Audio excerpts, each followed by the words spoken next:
Ya, halo Pak. Sorry tadi tampaknya ada masalah dengan internet. Apa Pak? Sorry, Oke. Okay. sorry. Ya, Udah jelas sih halo, selamat suaranya. sore. Sore-sore. Sorry.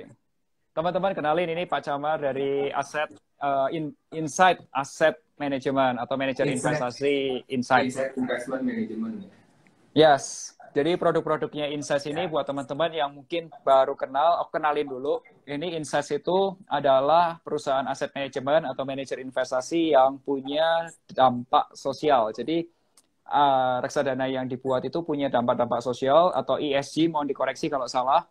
Terus Ya. kemudian juga ada dampak ke syariahnya. Jadi beliau ini timnya kuat di syariahnya. Dan itu salah satu USP-nya atau uniknya dibanding yang lainnya. Nah, Pak, kita hari ini ngobrol sore-sore aja karena kayaknya sudah santai marketnya. Udah Ya. tutup. Jadi kita ngobrol-ngobrol. Ini Pak. Pak, kalau dari Insight Asset Management nih lihat di sepanjang 2021 ini ekonomi itu seperti apa sih Pak? Atau seperti investment seperti 2021 karena kayak ada yang bilang kan kayak Unilever-nya turunnya 40%. Kalau sudah sektor consumer banyak yang turun. Ya itu gimana Pak kalau Bapak lihat? Ya, kalau kita lihat memang di 2021 itu cukup challenging ya, karena kita sendiri kan, khususnya Indonesia kan terkena gelombang lanjutan untuk COVID-19 Omnicron ya. di bulan Februari dan di Agustus, dan di akhir tahun juga kita mendapat challenge lebih tinggi lagi, karena kan memang di negara-negara seperti Afrika, Eropa itu memang ada varian baru itu Omicron ya. Jadi memang ditakutkan itu masuk ke Indonesia. Tapi kalau kita lihat perbaikan ekonomi cukup inline seperti di global juga, dan di Indonesia pun seperti itu. Cuma memang berbedanya develop market itu karena kebijakan fiskalnya itu lebih tinggi, lebih besar. Jadi mereka dari sisi recovery itu cukup cepat di 2021, sedangkan di emerging market itu kebalikannya. Jadi progres recovery-nya itu lebih lambat. Nah, kalau kita lihat memang kenaikan komoditi itu memang menekan sejumlah emiten yang seperti FMCG ke cost-nya, seperti di Unilever, seperti tadi Pak Melvin bilang gitu. Jadi memang mereka dari sisi growth itu cukup tertekan ya, apalagi dari sisi marginnya. Oh. Oke, ya. Sebelum ngomong yang lebih dalam-dalam, kita ngomong yang santai dulu mungkin ya Pak ya. Jadi Ya, gimana nih teman-teman, 2021 selama ini investasimu gimana? Masih hijau atau menang apa? Atau untungnya tipis-tipis di bawah 10% atau malah minus nih? Kalau boleh tahu boleh share di kolom komentar. Kalau aku pribadi sih, puji Tuhan secara portfolio total ya. Jadi ada sebagian di reksadana, sebagian ada di saham. Tahun ini peer-to-peer lendingku sejak kuartal 3 ya. Kuartal 3 itu aku pindahin karena pas peer-to-peer lending yang aku pakai ini perusahaannya sedang ngurusi izin. Jadi belum bisa ada pendanaan baru. Tapi secara overall udah naik sekitar 12-13% lah setahun. Lumayan lah, semua ya.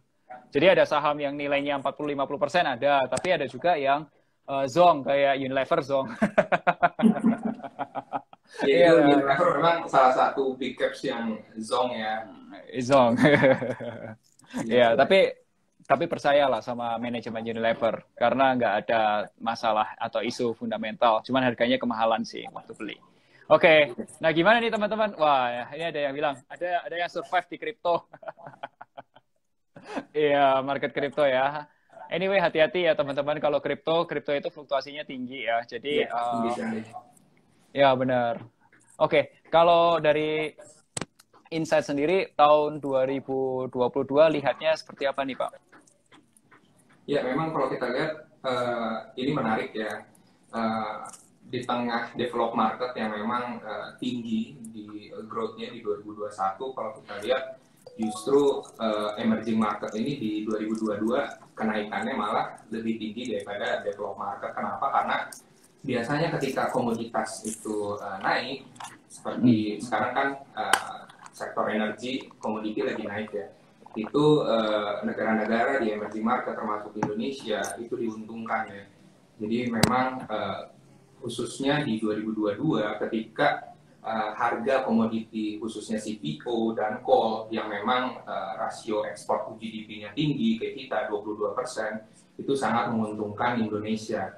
Dari sisi current account defisit akan mengecil, dan dari trade surplus juga kita akan membesar ya, karena dari sisi ekspor kita diboost oleh kenaikan harga komoditi.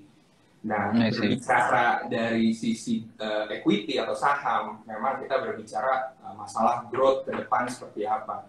Dan seperti tadi saya bilang, memang dari sisi komoditi ini memang nge-boost nanti pendapatan negara yang memang bukan pajak ya.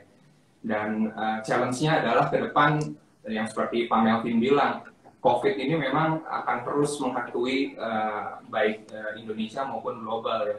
Yang kita takutkan adalah varian Omicron ini memang secara impact itu sangat light ya, dan mortality rate-nya itu kan rendah. Tapi ditakutkan kalau misalnya memang menyebar terus, itu ditakutkan akan menyebabkan varian atau mutasi baru gitu. Jadi seperti di Afrika, varian Omicron kan memang dari Afrika. Dan kalau kita lihat, Afrika sendiri tingkat vaksinasinya itu rendah. Jadi lagi nggak bagus untuk virus itu bermutasi di sana gitu. Jadi yang kita takutkan seperti itu, walaupun mortality rate-nya rendah, tapi persebaran varian Omicron ini memang ditakutkan WHO akan menciptakan mutasi baru gitu. Dan yang kedua yang challenging di tahun depan adalah tingkat inflasi yang tinggi ya. Kita tahu tingkat inflasi yang tinggi seperti di US sampai 6,2% itu tertinggi 15 tahun ke belakang. Itu akan menjadi challenge global market ke depan yang akan menciptakan volatility di market ya. Khususnya ya rupiah kita itu akan mungkin melemah. Tapi yang tadi saya bilang, trade surplus itu menciptakan memang cadangan devisa kita juga kuat, tertinggi sepanjang sejarah, dan bisa menahan rupiah di level yang stabil ya. Dan kalau kita lihat juga tingkat inflasi yang tinggi memicu suku bunga untuk naik nih. Kemarin kita lihat the Fed asumsinya mungkin tahun depan itu sekitar 3 kali ya kenaikannya ya. Dan kita lihat apakah BI rate juga akan mengekor ya mungkin. Tapi kalau kita lihat inflasi di Indonesia kan masih rendah, jadi memang akan menjadi pertanyaan, mungkinkah atau perlukah memang saat ini BI rate menaikkan suku bunga nanti ke depannya gitu. Jadi kita lihat tingkat inflasi di Indonesia yang masih rendah juga akan menjadi kunci kapan BI rate akan naik di tahun depan. Seperti itu Mas. Oke Pak Sarman, aku sambil ini ya terjemahin ke teman-teman ya.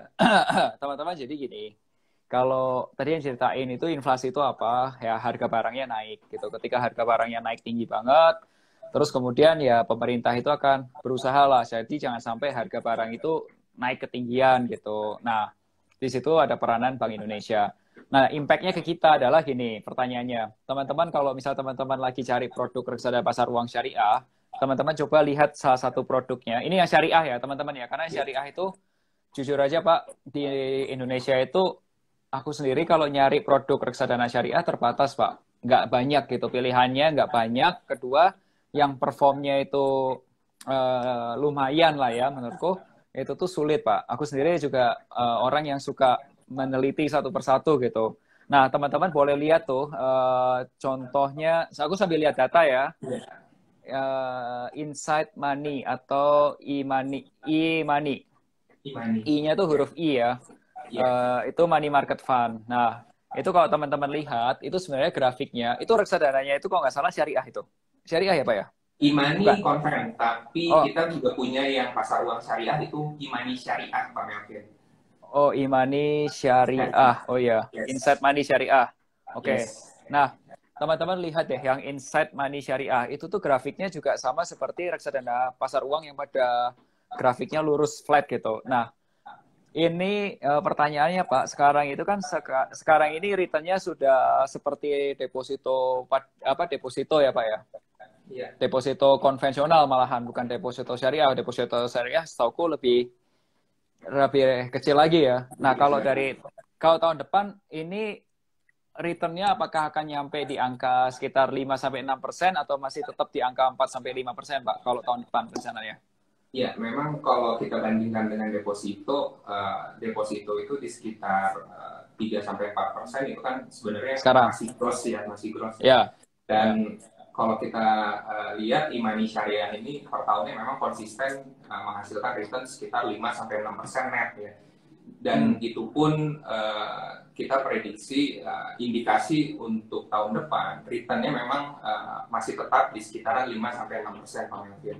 Kenapa seperti itu? Karena memang dari underlying-nya itu memang kita masukkan sukuk korporasi syariah yang memang maturity-nya itu kurang dari setahun.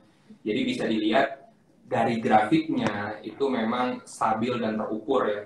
Seperti Bisa nggak ya teman-teman data? Kayak reksadana kekinian lah kalau misalnya teman-teman milenial bilang seperti itu gitu. Ya, sambil aku kasih lihat mungkin ya, nih teman-teman. Boleh. Iya, memang lurus seperti itu. Memang isinya corporate dan durasinya pendek. Jadi di tengah inflasi yang sedang tinggi, suku bunga yang nanti naik, pengaruhnya terhadap portofolio kita atau e-money syariah itu sedikit ya, atau rendah ya, karena durasinya pendek. Durasi ini bisa dibilang satuan untuk sensitivitas harga. Jadi memang seperti beta lah kalau misalnya di saham gitu. Makin kecil durasi, itu memang sensitivitas harga terhadap suku bunga interest rate itu rendah ya. Jadi memang grafiknya kalau kita lihat mau suku bunga itu lagi rendah, lagi tinggi, itu konsisten ya untuk e-money syariah. Gitu. Ya. Oke, dan tahun depan itu masih dijagain di angka sekitar 4-5% ya Pak ya? 4-5% atau 5-6? 4-5. Oke, ya sekarang 5 ya Pak Melvin. ya karena teman-teman sekarang ini untuk reksadana syariah, saya sendiri pun cari produk pasar uang itu nggak banyak. Ada beberapa tapi nggak banyak gitu, dan itu agak sulit ya. Ini returnnya 4,22% untuk reksadana pasar uangnya. Ini syariah ya teman-teman ya. Terus ada lagi produk reksadana yang pendapatan tetap. Itu ada, kalau Insight Wealth itu termasuknya syariah atau enggak ya Pak? Kalau Insight Wealth itu equity konvensional. Sorry. Kok Insight Wealth? Tadi kemarin tuh apa yang? Insight Haji ya mungkin. Ya, IHAJ itu ya. IHAJ betul. Ya, sorry sebentar. IHAJ. Ini kok nggak ke Cetitek-nya. Ada juga produk yang namanya itu pasar pendapatan tetap yang syariah, dan itu tuh juga grafiknya juga nyaris lurus gitu ya Pak ya? Betul. Sebentar. Dan sebagai tambahan, Insight Haji ini memang bukan pasar uang, jadi memang ketentuannya kita bisa memilih sukuk korporasi yang bisa lebih dari setahun. Otomatis dari sisi imbal hasil atau dari sisi return itu bisa lebih dari pasar uang money syariah yang tadi kita bahas. Jadi untuk IHAJ sendiri per tahunnya itu bisa mencapai 6-7% ya. 6-7%. Dan kalau kita lihat di berbagai kondisi market seperti dulu kita 2011 itu ada Euro krisis, di 2013 itu ada Fed QE tapering ya, dan 2015 itu China stock market crash. Bisa teman-teman lihat IHAJ itu per tahunnya itu konsisten naik karena memang isinya itu suku korporasi syariah yang memang di berbagai macam kondisi market itu memang kenaikannya konsisten ya, stabil dan terukur gitu. Memang dengan durasi yang lumayan pendek yang tadi saya sebutkan juga. Jadi sensitivitasnya terhadap harga volatility itu cukup rendah. Oke, Pak, kalau boleh tahu kalau government kalau misal ini corporate sukuk gitu, teman-teman, corporate itu artinya gini, corporate sukuk itu artinya gini, perjanjian sewa modal yang dilakukan oleh perusahaan. Jadi kalau misal perusahaan punya proyek dan proyeknya itu dijadikan jaminan untuk sewa modal dan lain sebagainya, itu sejenis kayak sukuk gitulah. Tapi kalau konvensionalnya itu jenisnya itu orang sebutnya adalah obligasi atau surat utang jangkanya lebih dari 1 tahun gitu. Itu sebutannya. Tapi kalau di syariah orang-orang sebutnya bukan obligasi karena nggak pakai riba, tapi pakainya adalah sewa modal dan lain sebagainya. Itu namanya sukuk. Nah, kalau misal produknya sukuk seperti yang punya perusahaan itu kan ada potensi ada gagal bayar tuh Pak. Nah, itu gimana caranya bisa, apakah kalau Insight itu tuh dari tempat Bapak itu tuh bisa mengurangi risiko terjadi itu sehingga Ya, semua sukuknya itu pasti aman gitu Pak? Atau gimana ya. Pak? Pertanyaan bagus sih, Pak Melvin. Memang kalau teman-teman investor lihat adanya resiko gagal bayar itu memungkinkan terjadi ya di setiap produk fixed income ya, mau syariah mau konvensional. Jadi memang yang harus kita lakukan adalah pertama mungkin kalau misalnya bisa dapat akses dari fund exit-nya, kita bisa ngecek nih sebenarnya MI ini masuknya ke corporate sukuk syariah yang mana gitu, dan kita bisa cek ratingnya. Jadi setiap corporate atau obligasi atau sukuk yang ada di portofolio MI-nya itu bisa kita cek ratingnya, dan rating itu memang bisa kita katakan semakin ratingnya bagus, misalnya triple A, double A, itu otomatis dari sisi keamanan, dari sisi likuiditas, perusahaan, kesehatan perusahaannya, fundamentalnya itu cukup bagus ya ke depannya seperti itu.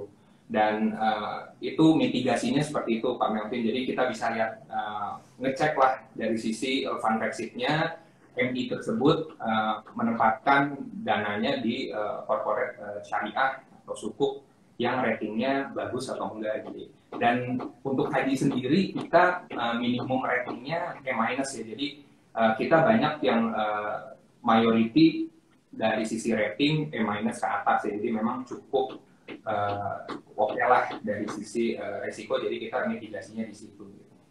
Oke, nih teman-teman lihat ya. Ini reksadana pendapatan tetap. Jadi biasanya yang saya temukan, ini gambarnya grafiknya lurus banget nih kalau teman-teman lihat. Ya, grafiknya sorry ini kebalik ya. Harusnya dari sini ke sini gitu. Ya.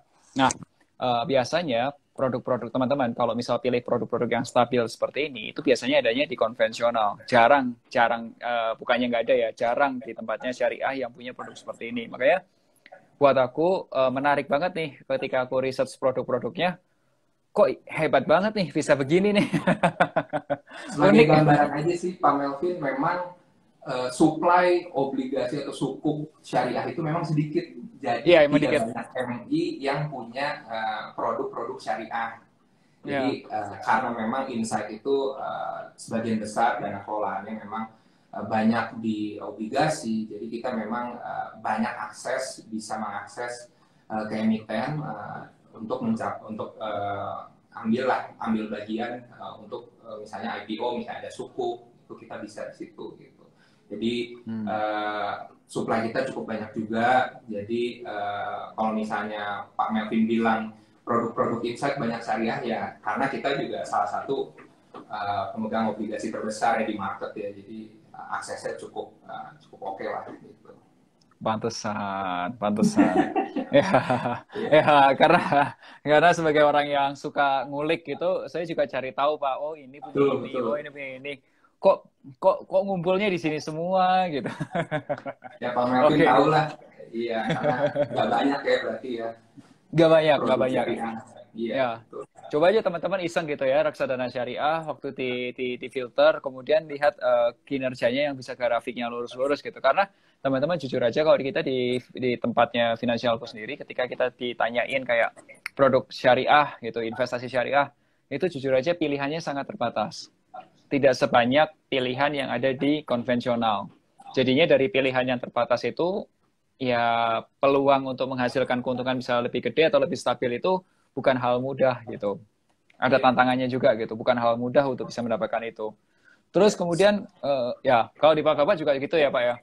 Ya, sebagai tambahan juga sebenarnya untuk iHatch ini memang konsisten untuk mendapat award ya. Jadi sebagai tambahan nilai plus mungkin untuk investor, award ini biasanya mengindikasikan sub rasio ya, sub rasio yang baik. Jadi dari sisi return kita cukup baik, tadi juga teman-teman mungkin udah lihat, tapi dari sisi resiko atau tingkat volatilitasnya itu cukup rendah ya. Jadi tiap tahun kita mendapatkan award, mungkin bisa dicek juga di fund exit, mungkin kalau misalnya ada. Jadi itu salah satu lah indikasi memang tiap tahun kita bisa mendapatkan award ya untuk Insight Haji ini. Oh sih. Ini kalau Ya. teman-teman di sini dari data ini kamu bisa lihat juga nanti mungkin di DM atau di story aku kasih lihat ya grafik-grafik ini ambilnya di mana gitu. Nah ini tuh tadi yang dibilang Sharpe ratio tuh itu perbedaan. Itu sebenarnya simpelnya gini. Kamu perbandingan antara keuntungan kamu bagi risiko lah. Untung sama bagi risikomu, potensi untungmu sama potensi risikomu tuh gedean mana gitu. Sejauh ini angkanya adalah positif 0,07. Jadi setiap satu poin risiko yang diambil bisa menghasilkan keuntungan sekitar 0,07. Dan itu sekali lagi nggak gampang. Apalagi kalau jagain dalam waktu setahun gitu ya, setahun itu positif, terus itu nggak gampang. Serius nggak gampang. Iya. Terus juga kalau untuk tadi yang disebut fluktuasi itu artinya harganya naik turun gitu. Nah kalau teman-teman lihat, nih ya sebentar ya, aku kasih lihat grafiknya sekali lagi. Nih dari awal tahun itu kecenderungannya naik. Iya. Nah ini ya setinggi-tingginya dengan resiko yang rendah ya Pak Melvin. yes, ini fluktuasi harganya itu boleh dibilang sangat minim lah, karena grafiknya kan kurang lebih lurus tuh teman-teman. Nah, makanya sekarang itu teman-teman di reksadana, apalagi kalau yang sudah pernah join di grup belajar reksadana finansial, aku bilang kan, beberapa sekarang itu ada tren baru reksadana pendapatan tetap bentuknya seperti ini. Jadi tidak hanya reksadana pasar uang yang bisa di grafik lurus kayak gini, tapi di reksadana pendapatan tetap.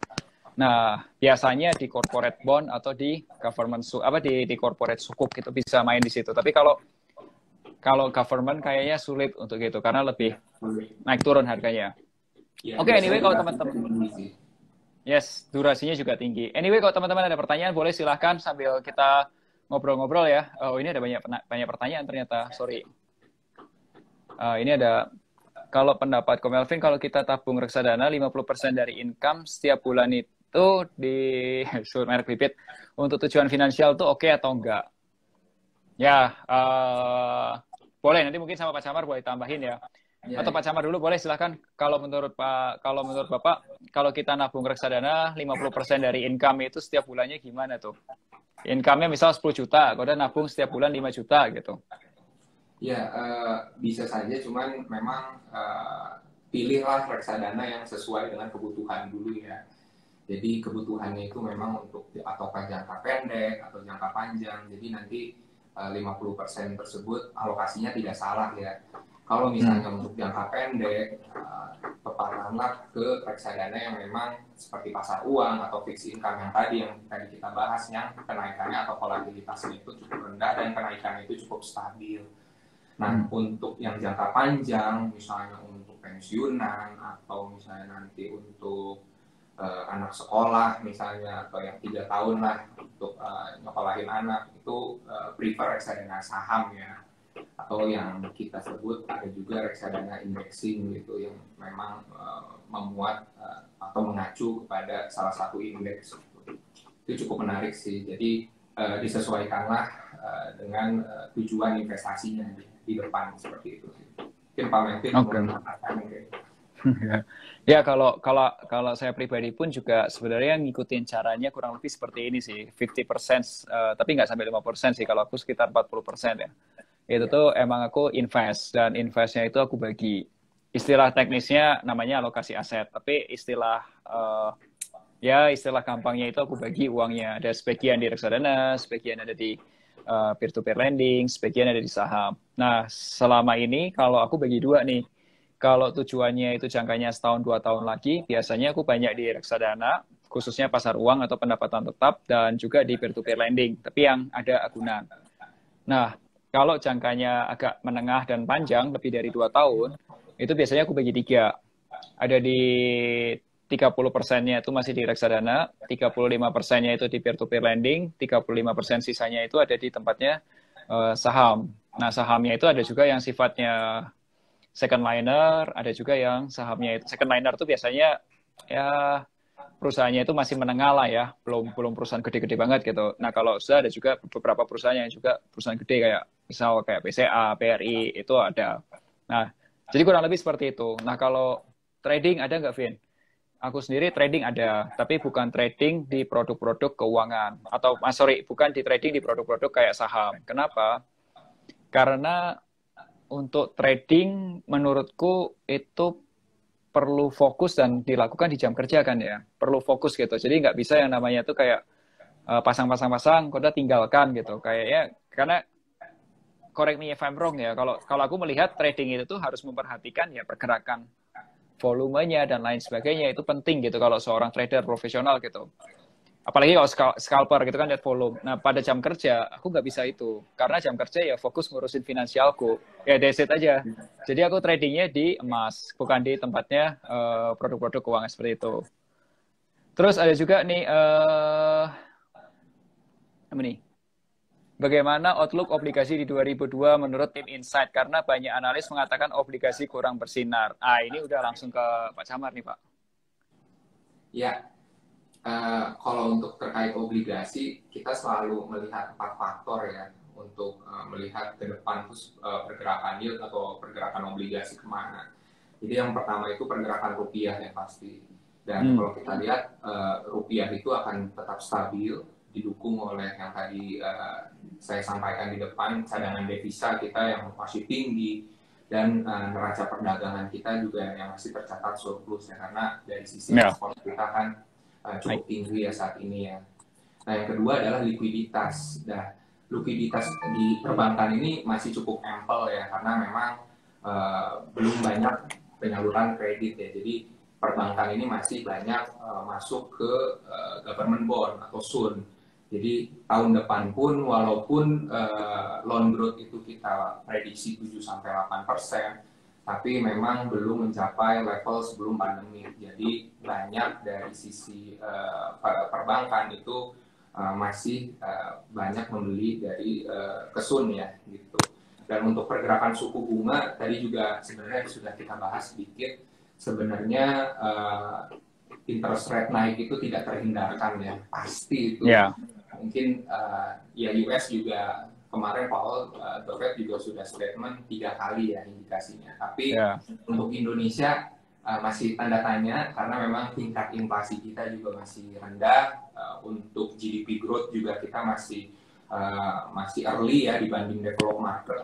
Kita juga masih butuh untuk growth driver. Jadi BI pun mungkin melihat perkembangan inflasi ke depannya. Kalau misalnya balik lagi ke 3%, sekarang kan masih sekitar 1%-an ya. 3, mungkin, ya. Nah itu mungkin ada indikasi BI rate akan mulai naik. Dan untuk supply terakhir, supply dari obligasi sendiri cukup terjaga karena memang BI ada SKB 3 ya. SKB 3 itu pada intinya BI membeli obligasi kita sekitar tahun depan itu sekitar 200 triliun. Jadi sisi supply itu terjaga ya, nggak oversupply gitu. Dan dari keempat faktor tersebut, kita sih melihat memang ada kenaikan yield atau memang dari sisi harga itu akan sedikit turun untuk fixed income atau untuk obligasi.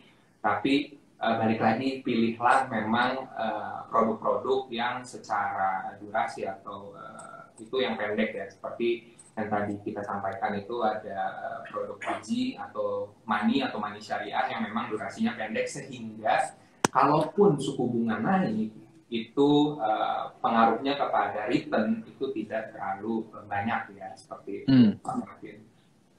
Oke, tuh teman-teman outlook-nya aku sambil memperhatikan juga karena tahun depan berarti kita lihat ya surat utang atau sukuk akan seperti apa. Anyway, ini ada pertanyaan dari Santo. Santo tanya, kalau dibandingin dengan emas, BCA, ada nggak sih reksadana yang lebih bagus dari segi return dan risikonya? Kalau dari tempatnya Insights, gimana Pak? Ada nggak perbandingan atau di benchmark dengan kenaikan emas atau kenaikan harga saham BCA gitu? Karena BCA kan kurang lebih sekitar berapa ya? Setahun. Coba saya bisa lihat ya. Sahamnya BCA itu lumayan naik sih. Coba kita lihat ya. Kalau dari tempatnya Insights sendiri, ada angka itu kah? Year to date-nya itu berapa ini? Oh, nggak tahu di sini. Kalau dari tempatnya Bapak ada Pak? Kalau dari Insights kira-kira? Ya kalau misalnya kita lihat dibanding emas ya memang kalau dari underlying-nya juga beda ya. Satu emas itu komoditi, tapi kalau kita lihat misalnya teman-teman lihat 5 tahun return dari Insight Haji, itu memang dari sisi return kita bisa mencapai 44% gitu. Jadi itu cukup stabil, terukur. Berapa itu Pak? Per tahun? Selama 5 tahun ke belakang. Oh, 5 tahun terakhir. Iya, jadi memang itu per 30 November dan bisa kita lihat kalau misalnya dibandingkan dengan benchmark itu jauh lebih tinggi ya untuk 44% yang tadi. Jadi bisa jadi opportunity yang oke dibanding misalnya memang investasi yang safe haven itu tetap emas, tapi kalau ingin masuk ke mungkin investment instrumen yang lain bisa seperti ke haji ya, yang memang secara return 5 tahun ke belakang cukup stabil dan terukur ya di sekitar 44%-an. Oke.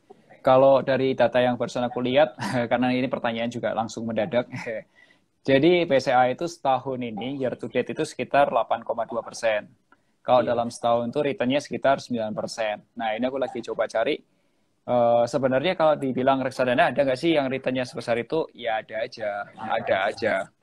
Ya, cuma yang satu hal yang aku mau ceritakan ke teman-teman ya, mungkin hal ini nggak dibicarain banyak orang nih. Jadi gini, kalau kamu beli reksadana, yang ekspektasinya itu adalah bukan return gede sebenarnya. Kenapa? Karena menurutku ya, tapi correct me if I'm wrong ya Pak ya, karena Bapak yang ada di industri bisa jadi punya sudut pandang yang berbeda. Kalau buat saya, yang dilihat itu bukan return gede. Kenapa? Kalau manajer investasi itu yang dicari adalah returnnya kalau bisa setinggi-tingginya, tapi risikonya serendah-rendahnya. Jadi dia optimum. Nah, yang namanya optimum itu dia nggak bisa ambil risikonya terlalu tinggi karena dia jagain risiko. Nah, salah satu caranya jagain risiko yang dilakukan oleh teman-teman di asset management biasanya investasinya itu dibagi, nggak satu saham yang besok saham apa yang arah, kalau mereka semua berbondong-bondong di situ gitu. Ya nggak kayak itu cara kerjanya, tapi ada aturan mainnya. Setahun ini rencananya mau invest di mana, terus dibagi-bagi-bagi, terjadi penurunan, apa yang harus dilakukan dan lain sebagainya. Jadi tipikalnya itu bukan return yang 100% dalam waktu 1 tahun, beggar 1 tahun. Enggak. Tapi biasanya kalau kamu mau lihat si reksadana itu works or not, itu biasanya memang jangkanya biasanya di 3-5 tahun. Nanti kelihatan. Nah, apakah secara 3-5 tahun itu sudah tumbuh sampai beberapa puluh persen atau berapa ratus persen, bisa nggak tumbuh itu gitu. Nah, itu bisa dibandingin di situ. Tapi kalau kerjanya jangka pendek, ya itu salah satunya tadi ada Sharpe ratio dan lain sebagainya gitu. Ya, nah teman-teman kurang lebih seperti itu sih kalau sudut pandangku ya. Mungkin kalau Bapak ada tambahan mungkin Pak? Ya, memang tadi seperti yang Pak Melvin bilang, setiap keadaan market juga kita menyesuaikan ya dengan strategi kita di portofolio gitu. Contohnya memang ada fund kita itu reksadana campuran syariah, bisa dicek juga namanya Insight Syariah Berimbang. Itu memang kalau misalnya outlook kita di tahun depan dari sisi equity lebih menarik, dari sisi growth-nya dibanding mungkin upside dari obligasi, kan tadi juga sudah kita bahas, mungkin ada penurunan di harganya. Jadi memang reksadana campuran ini kita melihat mungkin lebih ke equity ya tahun depan ya. Untuk pembobotannya misalnya 100% itu mungkin equity-nya 70, 30%-nya untuk fixed income-nya gitu. Jadi memang resikonya juga terukur. Kita masih ada dari sisi fixed income yang memberikan atau mengenerate return yang stabil gitu. Tetap ya dibanding equity-nya yang kita harapkan return-nya lebih oke tahun depan, tapi dari sisi resikonya memang cukup volatile yang tadi Pak Melvin bilang gitu. Oke. Ya, dan teman-teman tahu kan ya, kalau reksadana campuran kan dia lebih lincah ya, nggak apa namanya, ya lebih fleksibel, dia lincah gitu, mau dibanyakin di mana gitu. Oke, teman-teman ada pertanyaan lagi kah? Mumpung ada ahlinya, ini Chief Investment Officer-nya, ahlinya investasi, justru ini senior juga di industri keuangan, tempat belajar. Oke, so kalau dari teman-teman Insight sendiri Pak, kalau boleh tahu, tahun depan kalau bicara tentang saham, kira-kira saham apa nih yang bakal berpotensi di tahun depan, Pak? Apakah kayak consumer good itu akan bangkit? Terus kemudian sektor-sektor apa yang mungkin akan diuntungkan dengan adanya ekonomi yang sudah mulai membaik gitu, Pak? Ya, kita melihat ada beberapa sektor yang memang cukup nanti outperform ya di tahun depan ya. Yang pertama finansial atau keuangan, karena kita lihat finansial ini sektornya in a better position. Yang pertama karena aset quality-nya membaik. Yang kedua itu kalau kita lihat loan growth-nya juga tadi walaupun memang nggak nyampe double digit, tapi loan growth itu udah mulai tumbuh ya. mungkin di Oke. sekitaran 6-8%. Di tengah memang cost of fund-nya ini semakin murah Naik. ya, karena memang kalau kita lihat TD juga belum terlalu naik di sekitar 2-3%. Nah, hal lain kalau kita lihat seperti energi, tadi juga komoditas juga lagi naik ya. Kita perkirakan saham-saham komoditas seperti Adaro, UT, dan lain-lain itu memang cukup favorable ya untuk dipilih, karena CPO juga Ali, LC itu cukup favorable juga karena memang dari sisi komoditas harganya sedang naik ya. Yang lain mungkin metal mining karena kita juga mengarah ke ini ya, ke nickel industrinya ya ke depan. Dan yang terakhir mungkin properti. Kalau kita lihat juga properti khususnya landed house, Sumarekon, Ciputra itu penjualannya cukup bagus ya. Jadi memang recovery-nya sudah mulai terlihat gitu. Oke. Jadi kalau sektor finansialnya berarti tadi lebih ke perbankan ya? Iya, betul. Oke. Oke, teman-teman, ini contekannya aku udah simpan dulu. Jadi tadi ada 3 sektor yang jadi pilihan, yaitu di finansialnya ada perbankan. Sebenarnya teman-teman, kalau teman-teman perhatiin ya, beberapa perbankan di buku 4 itu, 4 bank besar itu ada yang masih diskon harganya. Kalau udah di bank top 10 bank itu ada beberapa yang diskon, dan diskonnya itu lumayan gede. Dari nilai, kalau bank itu biasanya orang pakai PBV sih biasanya ya. Correct me if I'm wrong. Itu masih ada diskonnya udah agak panjang, agak gede gitu. Jadi sebenarnya menarik untuk kamu masuk, dan ceritanya bank-bank yang diskon itu mereka semua berencana masuk ke digital. Nah, jadi aku rasa masih ada story atau cerita yang bisa di-create tahun depan supaya harganya bisa naik gitu. Terus kemudian di energi dan komoditas. Nah, ini Pak, saya mau konfirmasi. Tadi di energi dan komoditas itu Bapak bilang ada batu bara juga kan, kayak Adaro gitu. Bukannya Adaro itu sudah naik panggung ya tahun ini ya Pak? Kalau boleh bilang udah jadi kayak semacam champion gitu. Apakah masih jadi champion tahun depan atau gimana nih Pak? Ya kalau kita lihat memang kenaikan sahamnya kan sudah tinggi ya. Lumayan, Jadi lumayan ya ya. lumayan lah. Kalau misalnya dari sisi fundamental, dari komoditasnya akan terus naik. Nah, kita lihat juga inflasi, supply disruption juga membuat inflasi juga cukup tinggi. Komoditas juga harganya belum terlalu turun. Itu pasti reflect ke dari sisi keuangan Adaro juga pastinya cukup bagus. Naik ya. Di first Q gitu. Jadi mungkin kalau ada turunan dan kita menunggu another surprise sih, harusnya jadi cukup menarik lagi ya untuk kita ngelihat lagi saham-saham mining ya seperti itu Pak. Oke. Ya, teman-teman, Adaro ini juga salah satu apa namanya? Kemarin sempat apa namanya? Aku sempat pegang dan sempat cuan dulu. Udah lepas ya. Ternyata masih ada kemungkinan naik ya. Padahal cuannya udah 50% loh. Lumayan kan. By the way, memang saham-saham large cap ini dibanding small mid cap kenaikannya masih tertinggal ya. Kalau kita lihat kan small mid cap BCI dan lain-lain itu kenaikannya 100% bahkan. Kalau misalnya kita lihat large cap valuasinya dibanding dengan sebelum pandemi itu masih belum mencapai situ ya, jadi masih under value lah gitu. Jadi kita lihat juga memang yang kenaikannya sudah tinggi, kita lihat dicek juga dari sisi valuasinya, kalau memang masih memungkinkan masuk ya why not ya. Gak apa-apa. Seperti Pak Melvin bilang, beberapa banking juga bibinya rendah ya, khususnya BNI itu cukup murah juga gitu. Disebutin ya, oke. Ya. Ya kalau BNI BNI itu sekarang BNI ku tuh sudah udah untung 40-an%, 46-47% gitu. Jadi pas kemarin jatuh itu aku beli agak banyak, dan aku tahu kayaknya masih ada upside atau masih ada ke atas lagi yang masih gede gitu. Belum selesai di sini gitu ceritanya. Kayaknya ya, semoga. Terus kemudian dari properti itu propertinya tadi yang diceritain Bapak lebih ke kayak landed house ya, apa yang punya rumah tapak gitu ya. Kalau yang kayak model Pakuwon gitu gimana Pak? Sebenarnya recovery juga terjadi ya ke yang recurring income, kayak misalnya banyak mall kayak Pakuwon. Kita lihat juga mall juga udah mulai rame ya. Jadi Ya. memang mungkin kedepannya untuk yang stable income seperti Pakuwon sih kena impact juga gitu. Jadi dari sisi buku, dari sisi fundamental dia juga harusnya membaik ya. Tapi memang yang terasa recovery-nya cukup tinggi itu yang landed house yang tadi saya bilang ya. Tapi untuk yang high rise itu memang agak challenging juga karena memang landed house juga sekarang akhir-akhir ini menawarkan harga yang lebih murah gitu.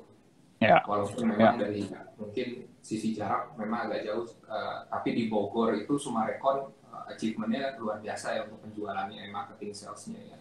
Jadi memang itu membuktikan walaupun jaraknya jauh misalnya dari kota, tapi dari sisi spek dan harga itu cukup oke.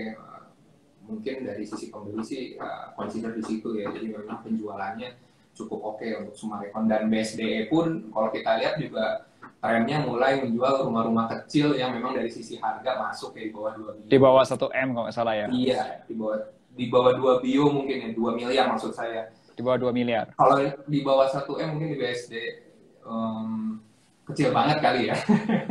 Di bawah 2 miliar lah gitu. Jadi trennya memang kesana sih yang landed house ya. Kalau di tempat Insight sendiri itu ada nggak Pak reksadana apa yang kira-kira mencerminkan ke arah situ Pak? Insight Wealth? Ya, kalau dari Insight sendiri memang untuk yang saham ya khususnya ya kita rekomend reksadana ada kita yang berbau ESG juga, karena kalau kita lihat juga ESG trennya cukup oke ya ke depannya. Dan dari sisi AUM juga terus meningkat di global, dan tapi kalau di Indonesia memang tren ESG ini masih cukup lagging, tapi ke depan memang akan mengarah ke situ ke ESG. Dan kalau kita lihat selain ESG, performanya ini kita ada Insight Serikahati Liquid, itu mengacu kepada indeks Serikahati. Bisa teman-teman lihat sebenarnya selain termasuk ESG, indeks Serikahati ini performanya lebih baik daripada benchmark yang lain seperti LQ45, ADX30. Jadi sepanjang 5 tahun ke belakang, Serikahati ini memang outperform ya dibanding indeks-indeks yang lain. Jadi selain kita juga berinvestasi based on ESG, tapi performanya juga tidak kalah dibanding indeks-indeks yang udah ada seperti LQ45, ADX30 dan lain-lain. Dan trennya pun sebenarnya ke depan banyak investor yang melirik ESG, termasuk investor global ya. Dan untuk stock picknya juga sebenarnya relate ke yang tadi saya sampaikan juga, mereka overweight di perbankan, di consumer, di Astra yang memang kemarin kena COVID sempat terdampak, tapi tahun depan prospeknya cukup bagus gitu. Jadi kita lihat sih cukup oke ya untuk tren ESG ke depan, dan khususnya untuk produk Serikahati. Oke, itu ada namanya produknya Insight Serikahati Liquid teman-teman. Coba aja kalau lihat-lihat itu. Ya, kalau teman-teman cari produk-produk yang syariah gitu khususnya, coba lihat deh di MI-nya, coba dicek namanya Insights. Di situ teman-teman cek, nanti bisa bisa cek produk-produk apa yang mungkin bisa cocok sama kebutuhannya teman-teman ya. Oke, tadi ada yang tanya Asri juga kalau nggak salah landed house ya, kalau nggak salah ya. Ada yang tadi tanya tuh ya, landed house. Kalau teman-teman mau lihat bisa di IG kita nanti ada Linktree sih. Oh iya, ada Linktree tuh. Iya, cukup banyak di situ, bisa masuk ke Facebook kita atau mungkin ke Twitter kita. Jadi memang langsung mengarah ke Linktree, bisa juga langsung ke CS kita ya kalau misalnya memang mau beli produk kita. Gitu. Oke, so teman-teman langsung aja di sini kalau nggak salah tuh ada apa namanya, ada bio-nya dari Insights. Nanti klik aja di situ, nanti ada pilihan untuk produk-produknya itu syariah. Oke, wow. Banyak banget nih insight hari ini dari Bapak tentang produk-produk syariah. Kalau teman-teman, kalau dari aku cerita dikit ya. Kalau dari kemarin, aku ngikutin beberapa economic outlook, termasuk dari economic outlook-nya yang disampaikan Pak Jokowi, terus kemudian ada Pak Erlangga Hartarto selaku Menko ya, Menteri Ekonomi gitu. Bapak Presiden dan Menteri gitu ya, itu tuh mereka optimis tahun depan itu 2022 itu Indonesia akan bangkit. Ternyata walaupun ada Omicron, ternyata di Indonesia sekarang ini masih terkendali ya Pak ya. Mau salah, Iya. jumlahnya berapa ya? 5 ya yang terkonfirmasi ya. Iya. Ya. Dan jumlah vaksinasi itu yang informasi yang aku dapetin itu tuh sudah jumlahnya udah kurang lebih 100 juta orang tuh yang 2 dosis. Dan katanya tahun depan itu mulai masuk dosis 3, Pak. Nggak tahu nih, apakah teman-teman sudah ada yang dapat dosis 3 belum? Aku sih belum dapat sih.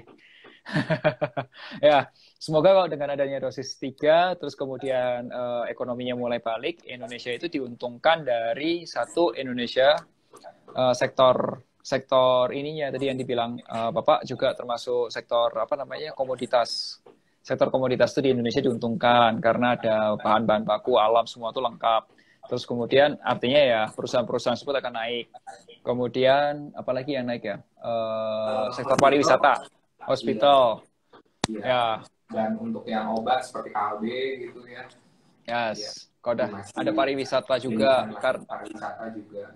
Ya, teman-teman. Jadi ternyata ya di survei internasional itu orang-orang bule itu sekarang lagi mikir untuk work from Bali loh. Gara-gara campaign work from Bali. Kenapa? Bayangin kalau orang-orang bule pergi ke Indonesia, satu harga kopi itu mungkin $1 mereka doang, 14.000 atau mungkin $2 mereka doang, sekitar 28.000 untuk di Bali gitu. Buat mereka itu lebih murah dibandingin mereka harus kerja dari negaranya mereka. Nah, mereka pada mikir nih, apakah Bali itu sudah bisa open untuk orang-orang luar negeri gitu? Apakah pemerintah Indonesia udah welcome dengan orang-orang asing untuk masuk ke Indonesia, untuk bisa kerja dari Indonesia? Dan ternyata pemerintah kita ini sudah menyiapkan tidak hanya kota Bali, nggak punya cuma di Denpasar Balinya doang, tapi most Indonesia udah dibuka untuk pariwisata. Nah, kita lihat aja tahun depan apakah itu sudah mulai. Tapi yang jelas teman-teman, jangan lupa Omicron atau corn yang lainnya itu belum selesai. So make sure kamu punya dana darurat. Kalau kamu punya dana darurat, kalau aku pribadi aku masuk ke reksadana pasar uang. Kamu bisa pilih juga produk reksadana pasar uang sebagian di situ. Kalau misal katakanlah aku punya dana darurat sekitar 120 juta gitu. Ya paling enggak mungkin 50% ada di reksadana pasar uang. Itu kalau aku udah lebih dari segitu 50% lebih di reksadana pasar uang. Kemudian ada juga kamu bisa lihat kalau yang mau syariah pun ada. Kalau aku kebetulan pilihnya waktu itu nggak yang syariah, ya. Tapi bebas ya teman-teman ya, syariah atau enggak ya. Biasanya kan ada preferensi khusus gitu, ada kepengen khusus gitu. Pada kedua ada punya apa lagi? Oh, utang diberesin, hati-hati. Kode yang ketiga, ini punya insurance, itu paling nggak jagain. Nah, sisanya investment, go all out nggak apa-apa. Kalau sudah semuanya kuat, kamu all out investment nggak ada masalah. Kamu pilih bisa di reksadana pasar uang, pendapatan tetap, atau mungkin juga di campuran pun juga nggak ada masalah. Oke, anyway, masih ada pertanyaan. Sorry kalau misalnya ada yang kelewat. Wah, ini cerita-cerita dikit ya. Oke. Nah, kalau dari tempat Insight sendiri, apakah akan ada produk-produk yang arahnya ke digital gitu, Pak? Misal kayak apa namanya saham-saham digital gitu, yang harganya larinya atau mungkin bank-bank mini gitu, yang harganya sampai ratusan persen gitu, Pak. Iya, kalau produk yang memang memuat saham teknologi itu kita memang ada ya di Insight Wealth. Mungkin kedepannya memang kalau kita lihat kan teknologi sektor juga dari sisi bobot di ISG itu akan cukup besar ya, apalagi ya Gojek, Tokopedia. Gojek, Tokopedia itu cukup besar ya nanti ya. Dan itu tidak bisa kita hindari juga, dan kalau kita lihat prospek dari tech sektor ini cukup oke ya, dibanding misalnya kita lihat di Amerika S&P 500 dan di India NFT itu memang tech sektornya bobotnya cukup besar gitu, dan kita akan mengarah ke sana gitu untuk Indonesia sendiri. Dan untuk produknya sih kita memang ada di Insight Wealth, teman-teman juga mungkin bisa cek atau bisa lihat. Di situ kita juga mungkin akan melihat dari sisi saham teknologi yang tadi ya, seperti itu, Pak. Wah, menarik tuh kalau misal bisa apa namanya ada reksadana yang memang khusus di build kayak gitu. Karena jujur Pak, kalau aku sebagai seorang investor, kita kan invest ya, sifatnya bukan trading harian gitu atau mungkin mingguan gitu, bukan trade, pegangnya buy and hold gitu, beli simpan lama gitu.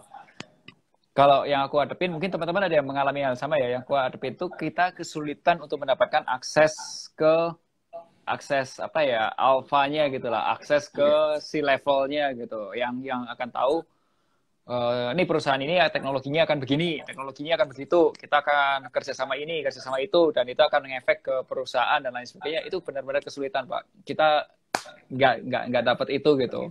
Nah, kalau misal di tempatnya MI ini kayaknya bisa connect-connect gitu ya, bisa hubung-hubungan gitu. Jadi bisa tahu Ya, gitu, ada info. kita memang aktif mencari alpha yang dari Pak Melvin bilang gitu. Jadi segala macam opportunity dan memang flow-nya juga ke situ ya. Kita mungkin consider ke situ juga gitu ya untuk yang reksadana Insight Wealth itu. Oh, oke. Menarik tuh. Ya karena buat aku kesulitan, guys. Aku cuma ngikutin kan berdasarkan yang sudah ada, terus kalau udah dari Pubex gitu-gitu, kalau udah bawa public expose gitu ya, perusahaan-perusahaan jelasin, kalau ada laporan keuangan. Tapi kalau yang ke depannya mau ngapain, nggak tahu. karena nggak ada akses ke CEO-nya langsung atau ke C-level-nya langsung. Anyway, kalau ini ada tanyaan dari Kak Lestari, katanya kalau invest tapi masih punya utang gimana? Kalau menurutku sih so far kalau selama utangmu di ya maksimal 35% dari cicilanmu, maksimal 35% income masih wajar ya, it's okay. Tapi kalau misal ternyata cicilanmu sudah terlalu besar, lebih dari 35%, ya fokus dulu, beresin itu dulu. Paling nggak sehatin dulu, baru pelan-pelan. Berat nanti. Yes. Aku Ini, mau nambahin juga ya Pak Melvin, yang monggo, silakan. untuk reksadana Insight itu memang setiap reksadananya kita ada social impact atau program CSR. Jadi teman-teman teman-teman investor dimanapun kalau misalnya memang interest atau masuk atau berinvest di reksadana Insight itu memang invest sekaligus sosial juga. Jadi sebagian MEV kita itu kita alokasikan untuk dana CSR ya, dan macam-macam kita juga udah bekerja sama dengan beberapa yayasan ya. Dan untuk yang tadi kita sebutkan untuk Insight Haji itu memang contohnya kita memberangkatkan beberapa teman-teman yang tidak mampu untuk naik haji dan untuk umroh ya. Tapi memang ya karena ada COVID Terbatas ya ini ya. untuk tahun ini ditunda, mungkin tahun depan mudah-mudahan ketika nanti katanya sih memang Desember ini sudah dibuka ya untuk penerbangan ke Madinah dan Jeddah gitu. Jadi memang selain berinvestasi, teman-teman juga bisa sosial ya, ada program CSR di Insight. Oke. Nah ini ada pertanyaan bagus nih dari Prastagram. Kalau sudah trading saham, kita masih perlu nggak sih invest di reksadana? Ya ini oke. Ini aku kasih jawaban.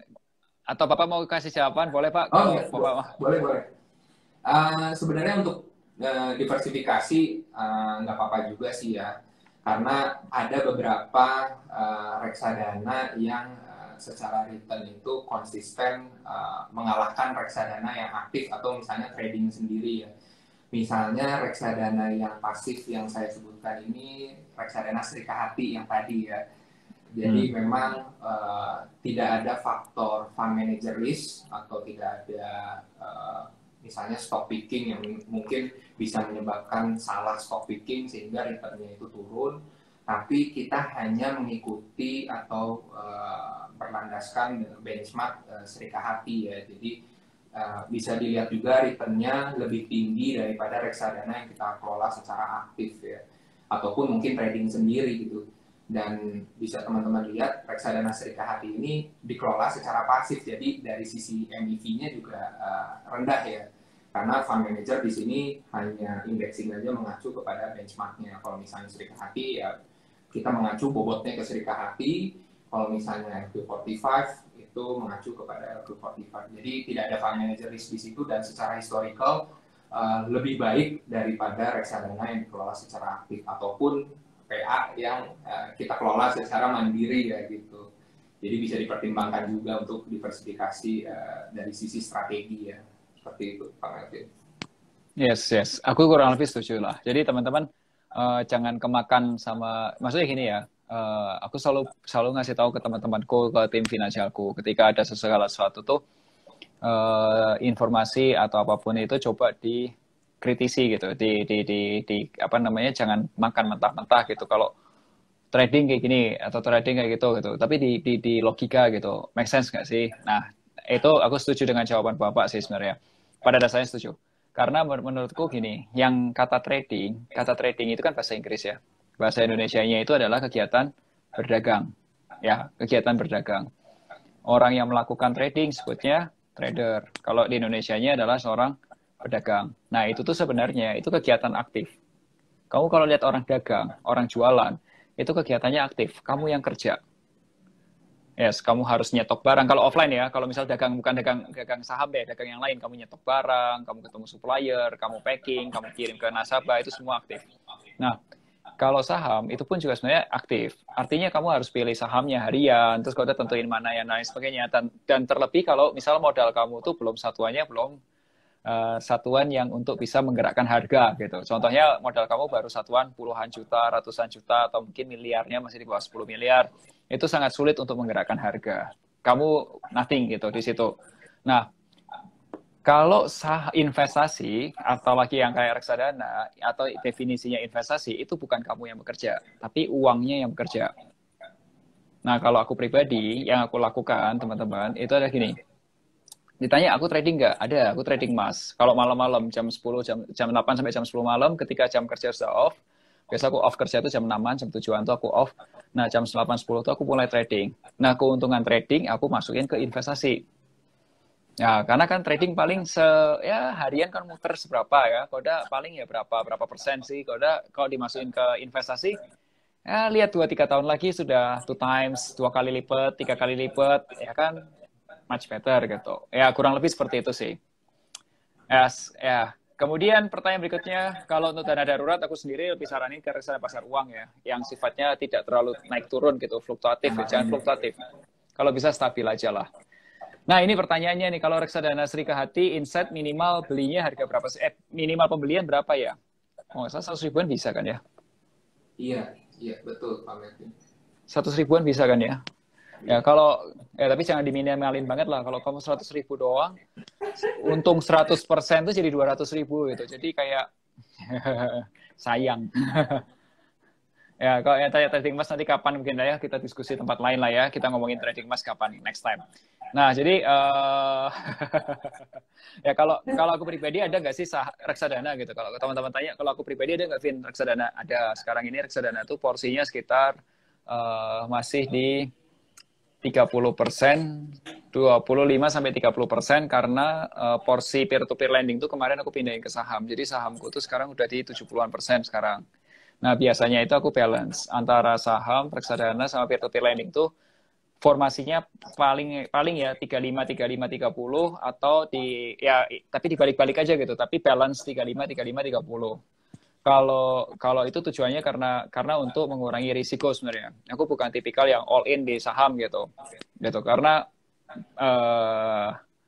ya saham bagus, tapi ada beberapa hal yang menurutku di luar jangkauanku. Mungkin orang lain ada dapat jangkauan itu ya, informasi yang pertama dan lain sebagainya gitu. Tapi kok aku agak sulit. Makanya itu aku masih percaya sama asset manager atau manajemen MI yang mereka bisa mendapatkan informasi lebih banyak daripada aku dan lebih cepat gitu. Karena investasi itu juga butuh informasi sebenarnya. Honestly.